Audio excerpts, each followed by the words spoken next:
A graça e a paz, aqui estamos, querido, para trazer aqui mais uma lição abençoada da Palavra de Deus. Hoje nós vamos estudar a última lição do trimestre, quando Deus restaura o justo. O nosso texto áureo diz: "E o Senhor que virou o cativeiro de Jó, quando orava pelos seus amigos, e o Senhor acrescentou a Jó outro tanto em dobro, a tudo quanto Jó antes possuía." A verdade prática está dizendo: a restauração do ser humano acontece em razão do amor e da misericórdia de Deus, não como consequência do esforço pessoal, piedade ou atos de bondade. Então, o nosso texto áureo está em Jó 42:10, e a nossa verdade prática que traz aqui a síntese da nossa lição, né? E também a nossa leitura bíblica em classe, ela está em Jó 42, versículo de 1 a 17, bem extenso, né? E o nosso objetivo geral é mostrar o grande amor de Deus evidenciado na prosperidade dos seus filhos. Então vamos ter a última lição, uma bênção, né? Para nós foi um trimestre abençoado, aí nessa pandemia aí que houve, né? Que ainda está aí ainda balançando a vida de muita gente, mas nós vamos caminhando para a nossa vitória, porque Deus tem um final feliz para nós, né? Bem, lição número 3, quando Deus restaura o justo. Bem, nessa lição nós vamos tratar sobre a restauração de Jó. A restauração de Jó acontece quando Jó fazia o quê? Se humilhava, né? Muitas vezes, para as bênçãos chegar e para começar um novo ciclo de vida para nós, é preciso se humilhar, se colocar no nosso lugar, reconhecer a nossa pequenez e reconhecer a soberania de Deus na nossa vida, né? Chegou o momento de Jó se humilhar, depois de tanta prova que ele passou e também de alguns questionamentos que ele tinha, né? Chegou o momento dele se humilhar, e quando ele se humilhou, todos os seus problemas foram resolvidos, né? Graças a Deus. Bem, então, diante de Deus, Jó se humilhou e também ele intercede, né, pelos seus amigos. Também veremos aqui nessa lição que o testemunho de Deus sobre Jó, né, que ele lembra do testemunho que Deus deu no início, dizendo finalmente que na terra não tinha ninguém igual a Jó. Ele provou isso no final do livro, né? Provou ser verdadeiro. Por quê? Porque foi através da oração de Jó que Deus restaurou também os amigos dele. Deus não se agradou das palavras dos amigos deles, não. As pessoas não pensam o que falam, né? Aí traz esse problema. Então, Deus provou verdadeiramente aos seus amigos, né? Eles criticaram tanto Jó, né? Dizendo que Jó tinha algum pecado, porque esse pensamento, irmão, todo mundo tem, todo mundo em termo, né? Muitas pessoas, se vê alguém sofrer, ele pensa mesmo: não, esse cara fez alguma coisa errada, por isso que ele está sofrendo. Entendeu? E os 3 amigos de Jó, eles não aceitavam que Jó não tinha pecado. Pecado normal que todo mundo tem, ele tinha. Mas que Jó tinha cometido um pecado muito grave para ele poder estar sofrendo assim. E o acusavam mesmo, caluniavam ele. Jó, confessa teu pecado porque tu fez coisa errada, né? Porque senão tu não estava sofrendo dessa maneira. Mas Deus no final mostrou que Jó não estava sofrendo porque cometeu um pecado grave, certo? Então, está provado aí que nem sempre a gente pode estar julgando as pessoas achando o que não é. Bem, vamos lá. Número 1, a humilhação de Jó. Jó humilhado. Deus, nos capítulos 38 a 40, Deus mostrou, né, a Jó a sua onipotência na criação, a sua sabedoria e em preservá-la, né? Deus mostrou a Jó a sua incapacidade de compreender a dinâmica do universo. Deus deixou bem claro para Jó. Deus não estava ali humilhando a Jó, desfazendo, só mostrando que ele não sabia. Ele não sabia mesmo, né? Mas também de fazer algo parecido. Jó se convenceu de que seus próprios questionamentos eram injustos, né? Aquele questionamento de que Deus tinha abandonado ele, que ele não merecia nada daquilo. Isso aí quem sabe é Deus. Se eu mereço ou não, é Deus que sabe. Nem as pessoas sabem se você merece passar por certa tribulação ou não. Não existe essa questão, né? Quem sabe se você merece ou não, quem sabe se você suporta ou não. Uma coisa você pode ter certeza, é Deus que sabe. Inclusive a palavra diz que Deus é fiel e não vai deixar você ser provado além do que você possa suportar, porque com a provação Ele dá também o escape. Então Deus é fiel, Ele não vai deixar você passar algo que você não aguenta, né? Jó passou aquilo que ninguém quase aguenta, mas ele aguentou e Deus sabia, por isso que Deus permitiu, né? Mas Jó, enquanto não entendia, ele falou uma besteirinha, né? Também? Isso aí a gente fala de vez em quando, mas não pode não, né? Então, Jó mudou os seus questionamentos, né? Jó se convenceu dos seus próprios questionamentos, era injusto, e ele não era capaz de fazer o que Deus fez. Com que direito ele podia criticar Deus e os caminhos divinos? Nós, irmão, na nossa limitação, nós temos lá a condição de criticar Deus de alguma coisa. Nós temos lá capacidade para dizer para Deus como que Ele tem que fazer. Isso aí não existe. Mas tem pessoas que querem direcionar Deus em certas situações. Está perdendo o tempinho dele. Número 2, reverência e submissão. Diante da assombrosa visão, né, da criação que Deus deu, né, Jó agora exclama: bem sei que tudo podes. A mudança do homem, né? Esse versículo demonstra a sua atitude de reverência, submissão diante de Deus. Ele percebe que tudo que aconteceu, né, em sua vida tinha um desígnio divino. Tudo que acontece com permissão de Deus tem um propósito. Deus não é Deus sem propósito. Deus é um Deus pessoal, que se relaciona pessoalmente com cada crente, com cada pessoa. Ele não deixa fazer, ele não permite nada sem que ele tenha um propósito naquela permissão. Se ele permitiu Satanás fazer aquilo com Jó, havia um propósito, né? E muitas vezes nós não sabemos nem tudo aqui, nem tudo está na palavra, né? Tem coisa que está lá no coração de Deus, só lá na eternidade que nós vamos saber, certo? Então Jó chegou à conclusão: portanto, tolice discutir com Deus ou questionar a sua sabedoria.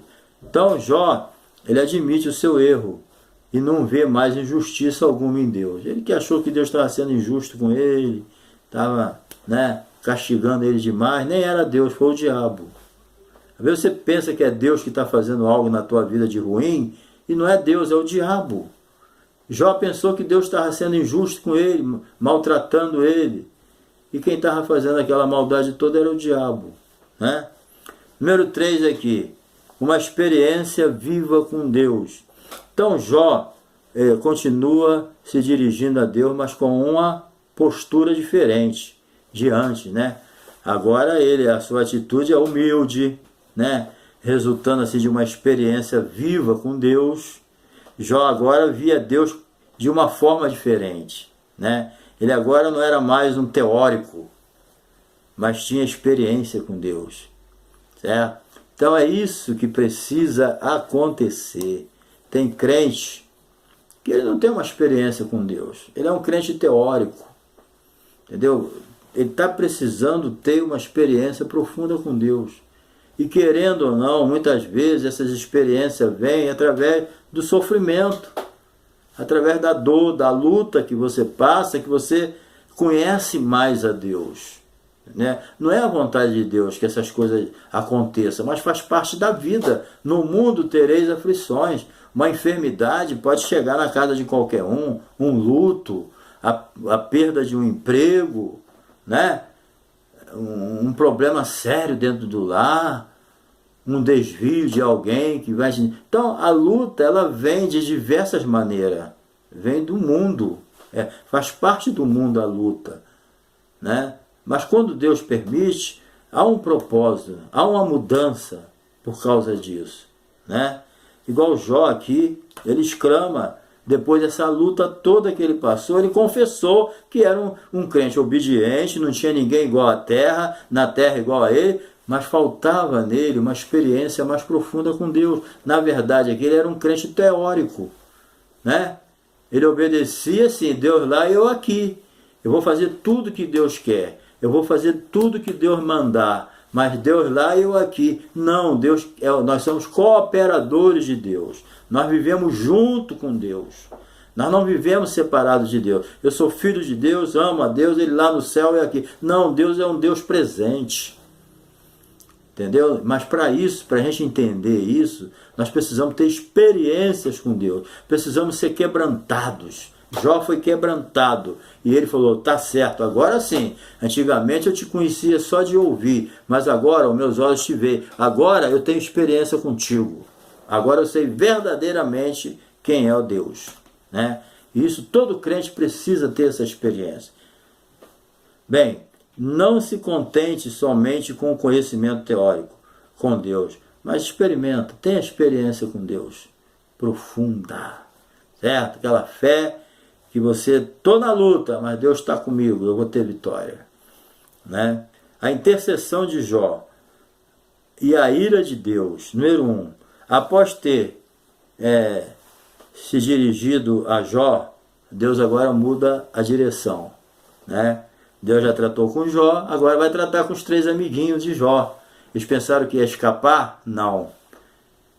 Muita gente pensa que falou besteira, murmurou, caluniou e pensa que está tudo em casa. Não, Deus vai tratar contigo ainda. Contigo, estou falando aqui em tese, né? Muitas pessoas caluniam outros, fala mal, murmura, critica, fala coisa que não devia e pensa que vai ficar impune. Pensa que vai continuar tudo normal. Não, Deus vai te chamar à responsabilidade. Porque essas coisas ira a Deus. Deus tem sentimento. Deus, não fica com esse negócio que Deus é só amor, amor, amor e vai pintando 7 por aí, não. Deus tem ira também. Tá? E Deus, né, não deixou os 3 amigos de Jó impunes, não. Eles falaram muita coisa que não devia. E Deus não se agradou. E a ira de Deus se manifestou contra eles. Entendeu? Então agora Deus se dirige aos seus amigos. Deus fala, ele faz, o mais velho. Deus chama o mais velho na responsabilidade. Vem cá, agora eu vou falar contigo. Não me agradei de vocês, nem dos seus 2 amigos. Né? Então, o mais velho que foi chamado à responsabilidade, ele faz.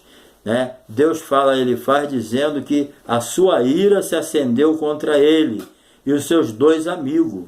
Né? Está lá em Jó 42, 7. Né? E sucedeu que, acabando o Senhor de dizer a Jó aquelas palavras, o Senhor disse a ele, faz o temanita, a minha ira se acendeu contra ti e contra os teus 2 amigos, porque não disseste de mim o que era reto como meu servo Jó. Entendeu? Tá vendo? Eles não falaram o que era correto. Uma teologia errada pode levar a uma crença errada também. Né? Então eles pensaram que ia ficar impune. Não. Deus não deixou impune. Deus ia destruir eles, não destruiu. Não destruiu porque Deus mudou, deu a Jó o privilégio de interceder por eles. E Jó poderia nem querer, né? Mas foi por aí que Jó foi abençoado. Né? Então, isso aqui é importante, gente. Nós precisamos entender isso. Então isso mostra sobre o contendo teológico do livro, né? O contexto teológico do livro, exposto pelos amigos de Jó, não eram verdadeiros, né? Estavam errados, pois partiam de premissas falsas. Eles não somente acusaram Jó, mas associaram o seu sofrimento a algum pecado cometido por Jó, certo? Então, não que eles acusavam Jó, né, antes do sofrimento, não, mas pelo seu sofrimento Jó se humilhou, mas isso aí já estava resolvido. Agora o problema, né, é que acusavam o indivíduo antes do sofrimento. Jó cometeu algum pecado para poder Deus botar ele nessa prova. Tinha nada a ver, entendeu? Isso aí é uma confusão que eles fizeram, de associar o sofrimento de Jó a algum pecado oculto. Né? Esse cara fez muita coisa errada, senão ele não estava sofrendo. Você já ouviu dizer isso? Às vezes uma pessoa está aí passando uma prova terrível, alguém fala, ó, ele fez alguma coisa errada. Né? Mas Jó não fez nada que desabonasse a experiência dele com Deus. Ele precisava era de ter um aprofundamento mais, deixar de sair da teoria para a experiência. Mas ele não tinha nada para desabonar sua conduta como servo de Deus. Bem, o pecado do amigo de Jó. Bem, o pecado dos amigos de Jó foi exaltar a justiça de Deus, mas limitar o seu poder soberano. Isso aí é que é o problema, né? Ou você aceita ou não aceita. Meio termo com Deus não resolve. Neutralidade não resolve. Ficar em cima do muro não resolve. Para Deus ou é ou não é. Nada com Deus não funciona, gente. A Bíblia é de capa a capa. Não tem como meio termo. Entendeu? Não tem. Ou a pessoa é ou não é. Não adianta. Certo? Então, eles aqui exaltaram um lado e diminuíram o outro. Para Deus não resolve. Ou é completo ou não é.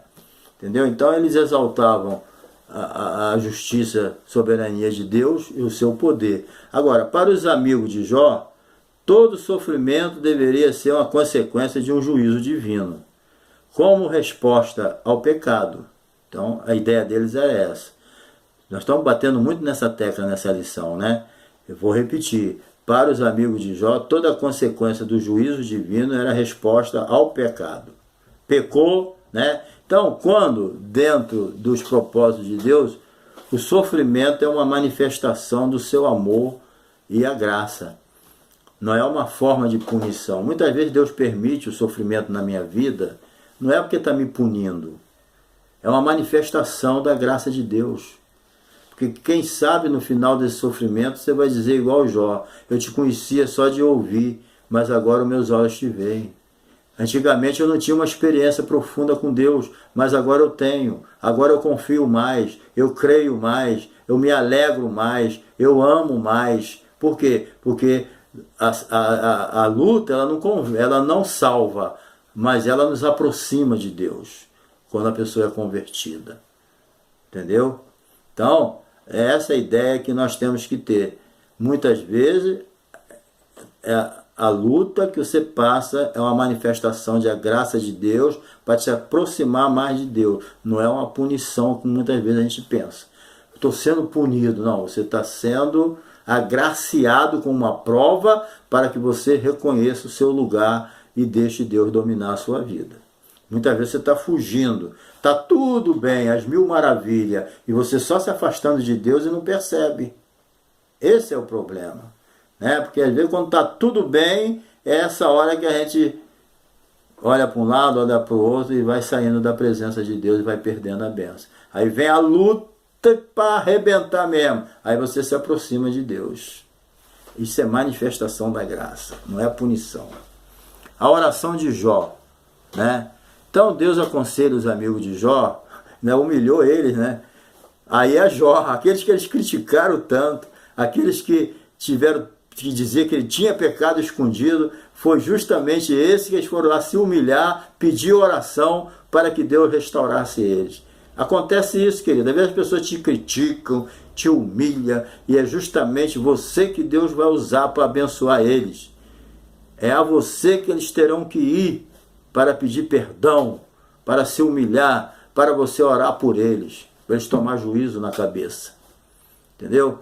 Os amigos de Jó nunca iam imaginar isso. Que eles aquele cara que eles estavam condenando ele, que tinha pecado escondido, foi justamente esse que Deus falou: vai lá, para ele orar por vocês, para mim não matar vocês. Vai lá.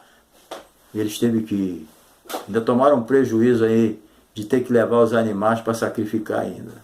Certo? É isso que dá, você julgar as pessoas. Né? Bem, vamos lá. Então isso mostra que a teologia errada, né, evidentemente conduz uma crença errada, igualmente equivocada. Os amigos de Jó defenderam Jó de maneira veemente e sincera, mas errada. Você já viu aquele ditado que nós sempre falamos? Sincero, muito sincero, mas errado. Está fora da Bíblia. Não, mas ele é sincero, vai para o inferno, o céu. os salvos estão lá, mas o inferno está cheio de sincero. Mas por que o inferno está cheio de sincero? Sincero, mas errado, temoso, não quer aceitar a palavra de Deus. Querido, a Bíblia é a nossa regra de fé e prática. É a palavra, o céu e a terra passará, mas a palavra não permita que alguém te tire da direção do que está escrito. Certo? Não deixe que ninguém te afaste daquilo que Jesus realizou na cruz do Calvário por nós. De jeito nenhum. Entenda isso. Você pode ser uma pessoa sincera, de coração bom, mas está fora da palavra, já era. Se arrependa e volte para o caminho que está escrito. Certo? Então, é isso que acontece. Eles tiveram que ir lá, se humilhar diante de Jó. Ok? Os amigos de Jó, eles defenderam isso. Ok? Não vai nessa não. Então, o sofrimento de Jó, né? Essa restauração dele, o sofrimento dele não vem como punição. Então, isso aqui, o que eu vou falar aqui é importantíssimo. O sofrimento de Jó não veio como punição, mas como provação. Então, muitas vezes a pessoa está sofrendo não por punição, mas ele está passando uma prova. É isso que a gente tem que entender. Provação é provação, punição é punição. Entendeu? A prova da nossa fé. Inclusive a Bíblia diz, se alegra quando for provado. Isso é a prova da tua fé. Está lá em Tiago. Manda até você se alegrar. Então não é uma punição, é uma provação. É isso aí que a gente tem que entender. A fidelidade de Jó foi provada. Muitas vezes as provas vêm na tua vida para provar a tua fé, a tua fidelidade. Eu sou fiel a Deus, eu amo a Deus. Aí quando vem a prova blasfema, vira as costas para Deus, diz que Deus abandonou, não quer saber de Deus. Espera aí, Deus está provando a tua fé. Tu não diz que ama Ele? Né? Então, a prova é assim, é para provar a nossa fidelidade. Ok? Então, Jó mostrou que ele continuava íntegro diante de Deus, como estava no início. Quando Deus falou, Jó é íntegro, se desvia do mal, é reto, e não tem ninguém na terra igual a ele. E ele se manteve assim até o final. Entendeu? Até o final. Então vamos para o final agora. 3. A restauração de Jó. A restauração foi moral, espiritual e física, com certeza, em todos os aspectos. Deus fez completo. A destruição de Satanás, Satanás destruiu Jó completo. Tirou família, filho, tirou os bens materiais, tirou saúde, tirou tudo. Mas Deus trouxe tudo de volta. Não foi Deus que tirou, foi o diabo. Cuidado, o diabo anda tirando muita coisa das pessoas e as pessoas acham que é Deus, né? Mas não é. A restauração de Jó acontece primeiramente nas dimensões morais e espiritual, né? Convém destacar aqui as bênçãos recebidas por Jó. Devem ser vistas, né, como uma restauração e não como uma retribuição. Não é barganha. Deus não estava barganhando com Jó, retribuindo a ele a fidelidade dele. Deus estava restaurando ele de novo, nesse aspecto. Não a comunhão, porque ele já tinha comunhão com Deus, né? Restaurar na comunhão é outra história, não tem nada a ver com Jó aqui. Jó já tinha comunhão com Deus. Jó não estava desviado. Para restaurar a comunhão, Jó tinha que estar desviado. Jó não estava desviado. A restauração aqui, ela foi física, moral, espiritual, entendeu? Não como uma retribuição. Não há uma teologia de retribuição no livro de Jó, onde o ímpio é sempre punido e o justo sempre recompensado. Não tem isso. Então, a lição moral e espiritual do livro é que Deus abençoa os homens porque os ama. Deus é amor, certo? Então, Deus nos abençoa porque Ele nos ama e não porque está envolvido numa troca, numa barganha de favor que prevalece uma barganha espiritual. Não, eu vou dar o meu dízimo que aí Deus vai me encher de dinheiro. Não, o dízimo não é uma barganha. O dízimo é uma semeadura que vai depender da forma como você semeia. O amor. Deus ama o que dá com alegria. É isso que a gente tem que entender. Não existe barganha com Deus. E dinheiro. Dinheiro é semeadura. Aí depende de como você semeia, né? Então, Deus, ele sempre retribui, mas nunca barganha com a gente. Você me dá isso, eu te dou aquilo. Não existe isso com Deus. Deus nos ama. Nós não merecemos nada. Todos os pecados estão destituídos da glória de Deus. Não há um justo sequer, não há ninguém que faça o bem. Toda a nossa justiça vem do próprio Deus. Jesus é a nossa justiça. Não queira cobrar nada de Deus, não, botar Deus na parede, porque você merece isso, merece aquilo. Tu merece nada. Se não fosse a misericórdia de Deus, ia todo mundo para o inferno. Só ia escapar quem? Ninguém. Só Jesus que pisou nessa terra e não pecou. Esse escapava. Mas ele é o Filho de Deus, morreu pelos nossos pecados. Então é o cuidado que a gente tem que ter. Porque Deus nos dá, porque nos ama, não porque estamos envolvidos numa troca de favores em que prevalece uma barganha espiritual. Não existe. Número 2, para encerrar. A restauração social e material. A restauração de Jó também acontece na dimensão social e física. Jó 42, 11. A calamidade que veio sobre Jó, especialmente suas feridas físicas e emocionais, o expulsaram do convívio social. Jó virou um morador de rua lá, procurou um lugar lá para ficar, Ele suportou sozinho. Todo mundo abandonou ele. Na tua prova, querido, às vezes você precisa de alguém fisicamente, não tem.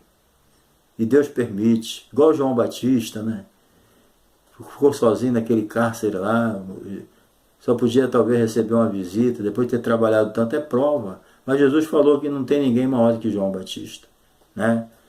São coisas que passam na vida da gente que a gente não entende, mas com paciência a gente vai aceitando.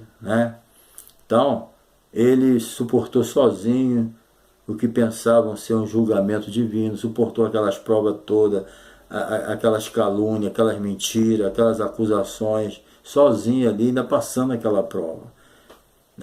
Mas agora todos veem, agora todo mundo viu a graça divina sendo derramada de forma abundante sobre ele. Então ele ora, volta ao convívio social, a desfrutar de tudo que o Senhor lhe deu. Jó 42:10, está bem explicado. A restauração que o Senhor Jesus fez na vida do ser humano, ela encontra todas as dimensões da nossa vida. Então Jó foi restaurado em todos os sentidos. Conclusão, quero ler para vocês aqui. Chegamos ao final de mais um trimestre. Aprendemos que nem sempre os ímpios são punidos e nem sempre os justos são recompensados. Mas Deus julga os perversos e abençoa os justos, pois todos fazem parte de um universo governado por leis, princípios e morais. Bem, todavia isso não é tudo. Deus é soberano e pode atuar fora das linhas que habitualmente acreditamos que ele opere. Assim podemos aprender que Deus não nos prova porque deseja nos punir, mas porque nos ama. Ele deseja demonstrar ao seu adversário, o diabo, que os homens podem servi-lo sinceramente, sem uma relação de troca, sem barganha. Já provou que o diabo estava errado e que Deus estava sempre certo. Graças a Deus. Então, querido, encerramos hoje o nosso trimestre. Deus te abençoe, E vamos começar o nosso trimestre abençoado em janeiro agora, 2021, É bênção pura que vem por aí. Vamos ter um ano diferente, bem melhor. Esse ano 2020 foi prova pura, mas Deus tem bênção pela frente aí. Deus te abençoe, seja um bom professor, estude bastante a palavra, Seja um bom aluno também, Porque um bom discípulo é um bom mestre, e que Deus te abençoe, E se você não se inscreveu no meu canal, se inscreva, deixa o seu like, Dá a sua curtida legal aí, compartilhe, deixe seu comentário, compartilhe com seus amigos. Não se esqueça de dar o toquinho no sininho aí, tá bom? Um abração, Deus te abençoe, eu amo vocês de todo o coração. Aqui se despede o pastor Adilson da Silva Lobo, da Assembleia de Deus aqui. Deus te abençoe.